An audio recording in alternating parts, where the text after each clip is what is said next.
Hola, ¿qué tal? Soy María Mikalova, soy coach de vida, formadora de coaches y también mentora de negocios de crecimiento personal.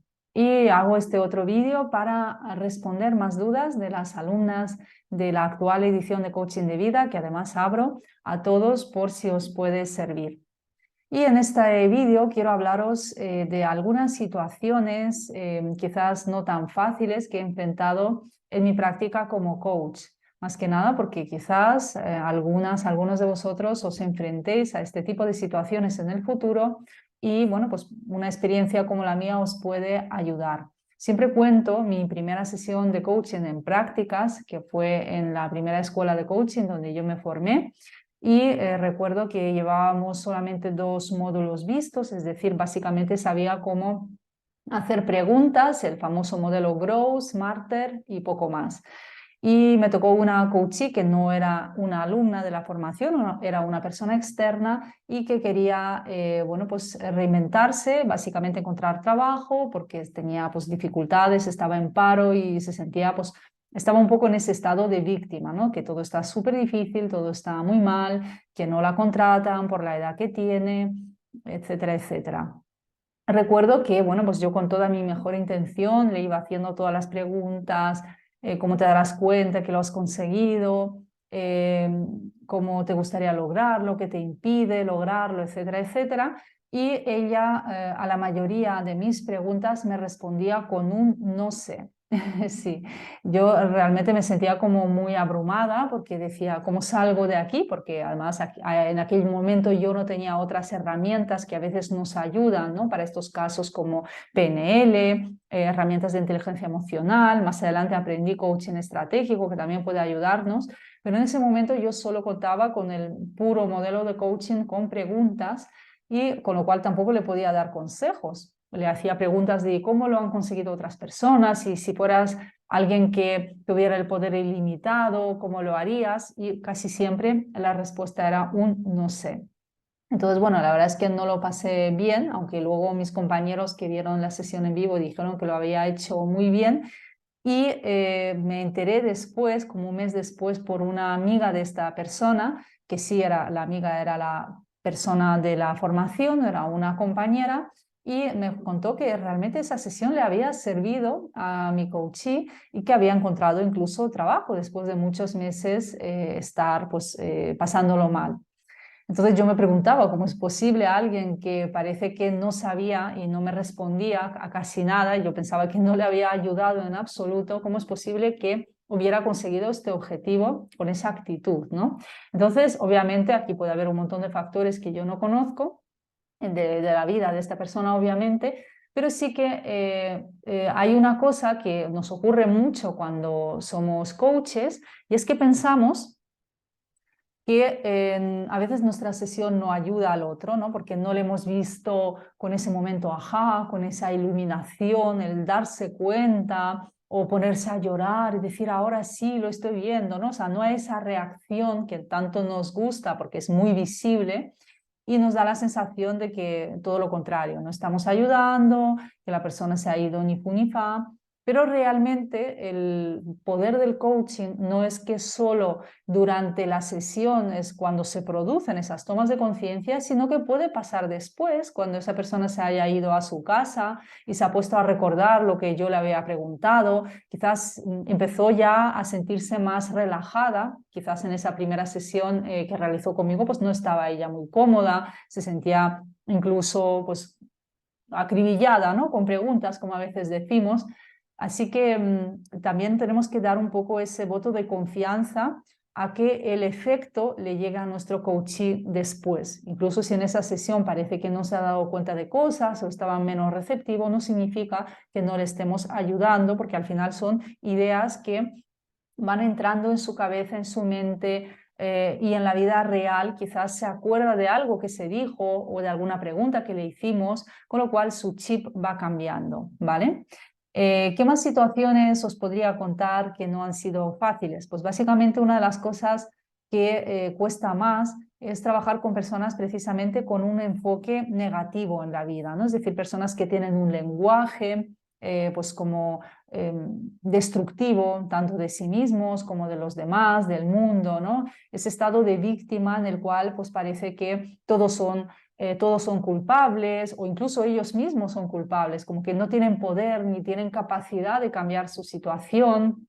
Entonces funcionan pues mucho con quejas, con excusas, cuando les haces preguntas, ¿no? Y incluso ellos son conscientes de cómo podrían conseguir su objetivo, siempre encuentran un pero, ¿no? Una excusa para decir sí, pero esto es muy difícil, sí, pero yo no tengo tiempo, sí, pero puede pasar esto o lo otro, ¿no? Entonces, es verdad que en esas situaciones a veces los coaches nos sentimos como un poco, bueno, pues como que parece que cuesta, ¿no? Que tenemos que empujar casi a la persona, motivándola, haciéndole ver, pues fíjate, eso lo has conseguido en el pasado, obviamente lo hacemos con preguntas, ¿no? ¿Y alguna vez has conseguido esto? ¿O conoces a alguien que lo ha hecho? Entonces, a veces sí, el cliente dice, sí, sí, yo en el pasado lo conseguí, o conozco a tal persona que lo consiguió, ya, pero es que ahora, justo ahora, fíjate. Entonces, es verdad que muchas veces es un estado tan profundo que es difícil sacar a la persona de esa negatividad o de esa pasividad o de ese rol, ¿no? que empezamos a interpretar de alguien que es víctima, alguien que se cree víctima, sin que lo sea, porque en el fondo nadie es una víctima, sino que es un rol, un estado, y a veces es tan fuerte en nosotros que parece que cuesta romper con él. En estos casos, pues funciona obviamente que tengamos un proceso con esa persona, no de una sesión ni de dos, a veces es un proceso largo de 8, 10, incluso 12 sesiones, en las cuales hay que ir rompiendo poco a poco esas barreras, ¿no? Y uno de los ejercicios que también enseño en mi formación de coaching de vida es de coaching estratégico, que son las triadas. Las triadas es cambio de tu estado emocional, no solo a través de pensamientos, sino sobre todo a través del cuerpo, porque el cuerpo realmente es lo que contiene nuestra emoción. Si yo estoy en un estado de víctima, mi energía es muy baja, muy densa, con lo cual si yo mantengo a mi coachee en su misma silla, sentado así con esa misma energía, es muy probable que no avance. Entonces, lo que podemos proponer es cambiar de estado, que se ponga a saltar, que se ponga una música que le mueva, que le haga sentir como más vivo, que empiece a recitar afirmaciones, ¿vale? Positivas, aunque no se las crea al principio, porque al final al cambiar esto, incluso de forma artificial, pero bueno, nada es artificial, al final es un cambio real que nuestro cuerpo va a percibir como una mayor energía. Al tener una mayor energía, pues ya el cliente va a cambiar su lenguaje, va a cambiar sus pensamientos, va a cambiar su foco, porque claro, el foco, eso es algo que mantiene, ¿no? Todo lo demás. En donde yo pongo el foco, ahí es donde va mi energía y con lo cual estoy creando una realidad u otra.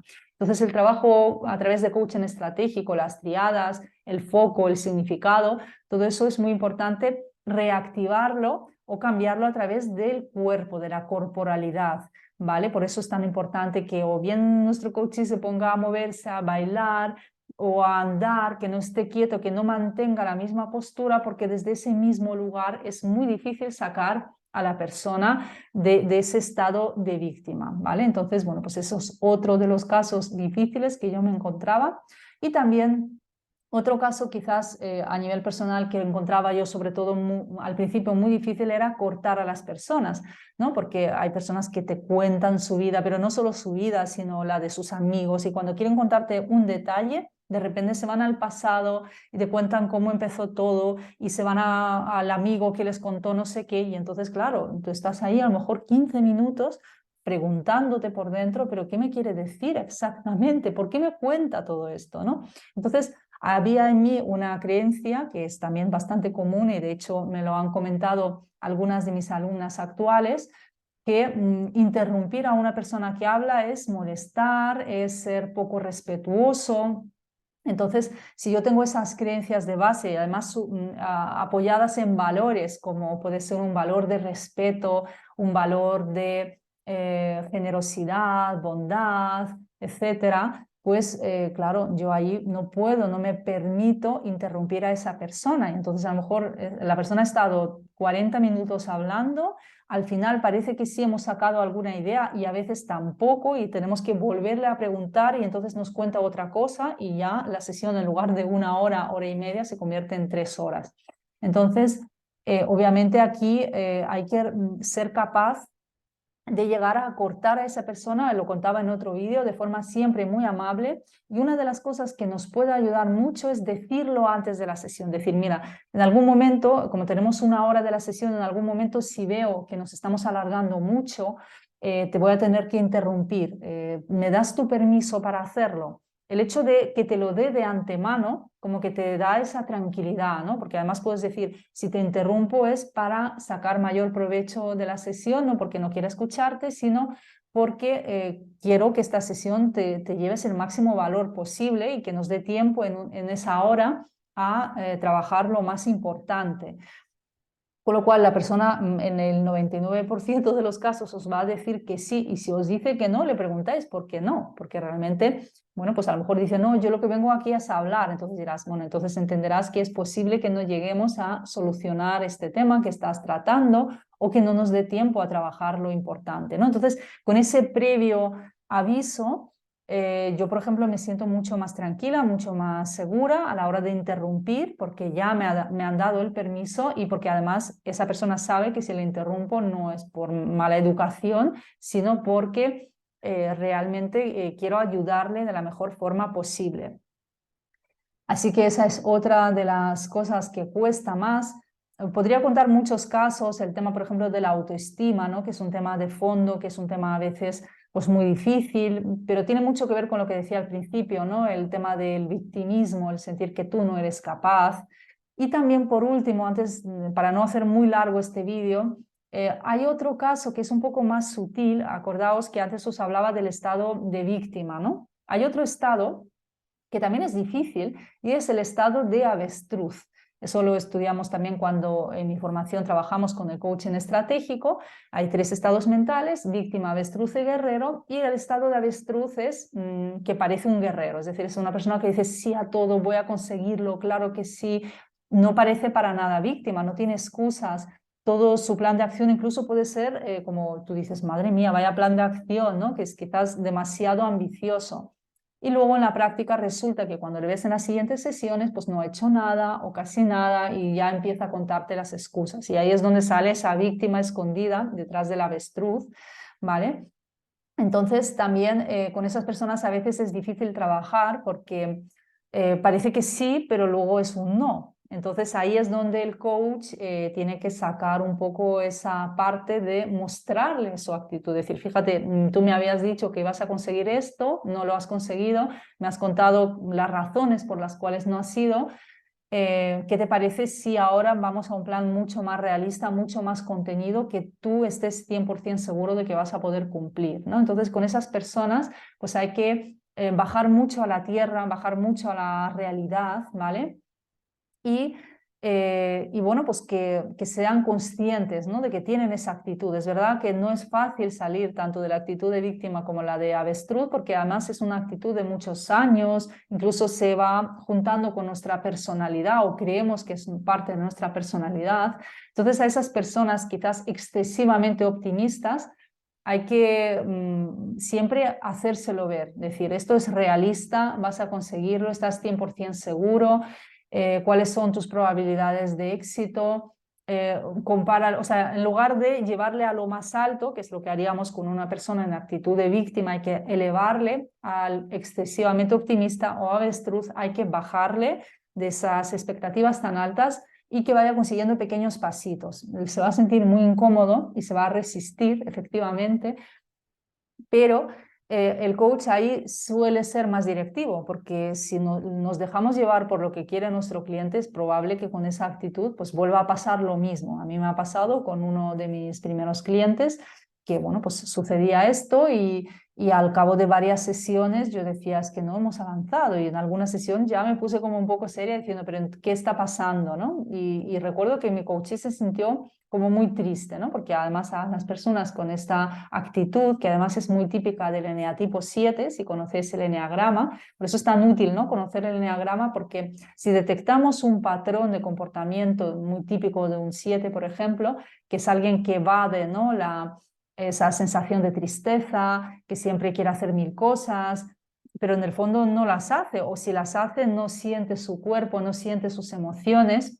Si tenemos el conocimiento de esa personalidad a través del eneagrama es muy fácil, mucho más fácil llevar a cabo sesiones efectivas. Y de hecho en mi formación de coaching de vida el último módulo lo dedicamos un poco a la introducción al eneagrama. Obviamente eso es una rama muy amplia que se puede estudiar aparte durante años, pero el tener nociones al menos básicas nos ayuda a llevar mucho mejor las sesiones, porque no solo conocemos su personalidad, por ejemplo, hablando del 7, ¿no? Sino sabemos hacia dónde va. Es decir, cuando está en su mejor estado, por ejemplo, el 7 tenderá bueno, pues a las cualidades, por ejemplo, del 1 o al revés, tenderá a las cualidades negativas del 1 cuando esté en un estado bajo y también tiene otra flecha. Entonces, conociendo esas flechas, esas direcciones donde se centra, se descentra, pero ya os digo, ahora se supone que tanto una flecha buena como una mala, las dos pueden llevarnos a un lugar malo o bueno. Es decir, no existe ese famoso me centro en el 7 o me descentro en el 1. Eso puede ser ambas cosas, ¿vale? Entonces, bueno, pues conociendo cuando tu 7 se va al 1, cuando tu 7 se va al 5, ahí vamos pues a tratar mucho más en profundidad a nuestro cliente y vamos a conocerle mucho mejor y sabremos cuándo se centra, se descentra, cómo podemos llevarle a esa parte más sobria, más realista, etcétera. Bueno, pues hasta aquí. Hay muchos más casos que espero poder seguir contando en próximos vídeos. Creo que con esos ejemplos ya hay bastante información. Por ejemplo, personas muy mentales, puedo hablar de ellas, de la dificultad que tienen en procesos de coaching. De todas formas, en la formación de coaching de vida, pues abordamos estos casos y si alguien pues quiere formarse, cuando se abran las inscripciones, pues seguramente avise por aquí por YouTube. Un abrazo y hasta pronto. Chao.